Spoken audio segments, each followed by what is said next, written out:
Hey everybody, welcome back. My name is Abby, I'm with Fitness is Medicine. Today we're going to do another great circuit training workout you can do in your home. Very minimal equipment, easy to follow directions. Remember to come into these workouts warmed up and ready to move. 5 to 10 minutes of a cardio workout, get that heart rate up, get your muscles and joints warmed up and ready for movement, and your mindset ready for movement.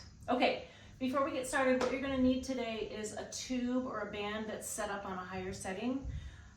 Some sort of a ball, just a tennis ball or a lacrosse ball or a little playground ball, something like that. And then if you have a BOSU, we're going to use one of those today. If you don't, I will show you an alternative way to do this exercise. Okay, we're going to start with push-ups today. So I know this is everyone's favorite.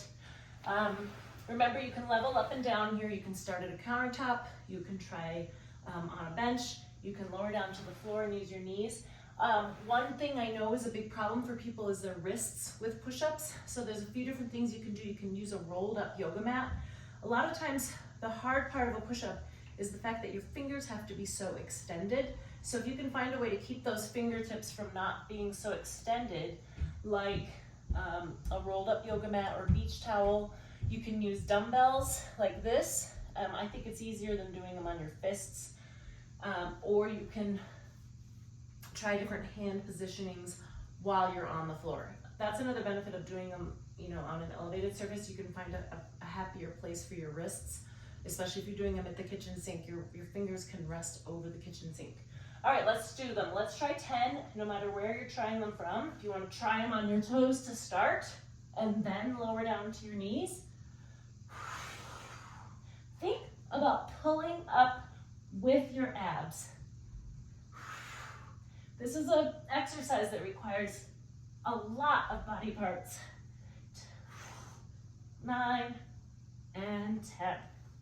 So if you keep everything taut all along your body, it will be easier. You're using all of your body to push you up instead of just your hands and your arms. I see some people go into push-ups and their whole body is just limp, and it's really hard to push all the way back up. And you want to think about keeping everything as strong and as stable as you can throughout that push-up, and that will help. And then think about pulling that tummy into your spine as you're pushing up, giving you that extra help, because those are hard.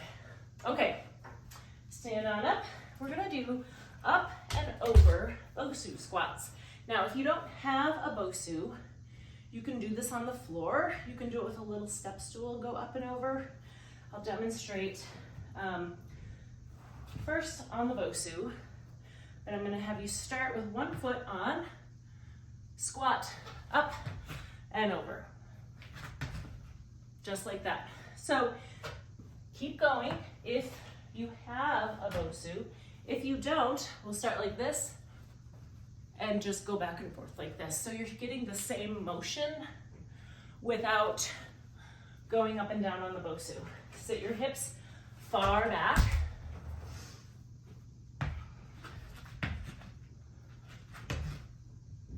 Just switch your feet.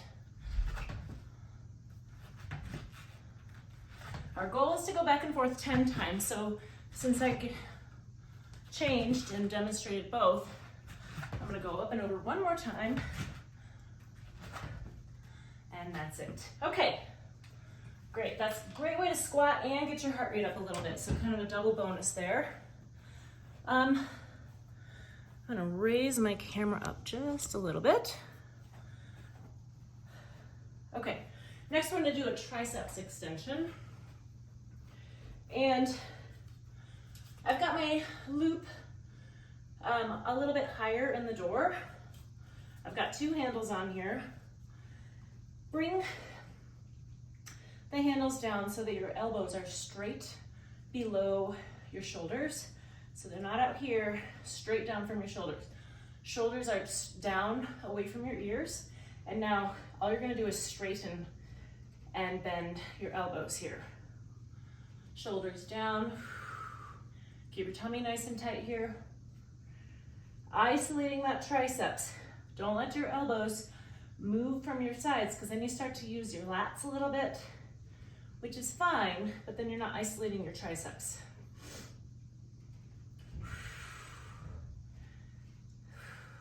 Two more. And rest. Okay, great. Right up in here, that's where your triceps are. Next, we're gonna do another one that kind of gets your heart rate up as well. I've got a little, move my camera up a little bit more again. Okay, we're going to do a kick punch combo. Now you can start this at a low level and then ramp it up if you're feeling confident in it. But what we're gonna do is kick, punch. So you're gonna kick and punch with the same side. Kick, punch. So you're gonna kind of kick in the opposite direction that you're punching. Now, what you can do as a really low level here is just kind of move nice and slow through it. You don't have to kick very high. Kick. If you're ready for a little more, give it a little oomph. Let's do 2 more. High or low level. The other thing is, if you want to kick it up a little bit more, you can pick up this pace a little. So let's try the other side. Small punch, small punch. You can try a little bigger, a little harder punch. Kick, punch. So you're gonna have to rotate, really stabilizing a lot here with your core. Kick. Whoops, I lost my balance. This requires some balance too, obviously, when you're spending any time on one foot. Last one. All right, good. I'm doing a few to get your heart rate up today, as you can tell. All right, now we're gonna lower down to the floor. I'm gonna change my camera down just a little bit. That should be good. This might have a little bit of effect on your wrists too, but again, you could use dumbbells, you can use a couple little rolled up towels, that type of thing, to put the heel of your hand on. We're going to come up into a crab walk position. Now, first of all, I just want you to hold this. You can keep your hands out to the side, wherever they're comfortable for your wrists and your shoulders. If you can hold this, try picking up one foot. You don't have to pick it up very high. And then the goal is to try to remain stable with the rest of your body while you're marching. If you can't do that, just hold it. Or you could try one, rest for a little while, try the other. 2 more. And rest. All right, good. There's another way to get your triceps after we just did that. Okay, stand up in a good position. So remember, hands and knees. Put one foot forward, bring your body weight back. Okay, this last exercise we're going to do is a balance challenge. Now you can start this either in a staggered stance or a tandem stance.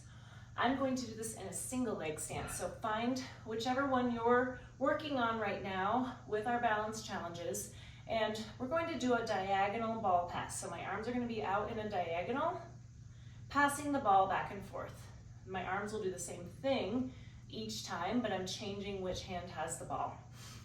As always, make sure you do these next to something that has a sturdy surface. Like I could have the kitchen counter to my left here, or like I've got this right here.